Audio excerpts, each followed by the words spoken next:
জয়গুরু। ভক্তি কি এ বিষয়ে আমাদের মধ্যে স্পষ্ট ধারণা হয়তো কারো আছে, কারো বা নেই। শ্রী শ্রী ঠাকুর ভক্তি বলতে কি বুঝিয়েছেন, সত্যানুসরণ গ্রন্থ অবলম্বনে সেই কথাই আজ জেনে নেব।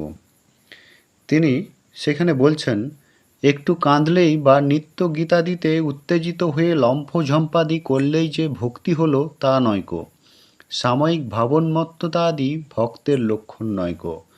ভক্তের চরিত্রে পাতলা অহংকারের চিহ্ন, বিশ্বাসের চিহ্ন, সৎ চিন্তার চিহ্ন, সৎ ব্যবহারের চিহ্ন এবং উদারতা ইত্যাদির চিহ্ন কিছু না কিছু থাকবেই থাকবে, নতুবা ভক্তি আসে নাই। বিশ্বাস না এলে নিষ্ঠা আসে না, আর নিষ্ঠা ছাড়া ভক্তি থাকতে পারে না। দুর্বল ভাবন্মত্ততা অনেক সময় ভক্তির মতো দেখা যায়, সেখানে নিষ্ঠা নাই, আর ভক্তির চরিত্রগত লক্ষণও নাই।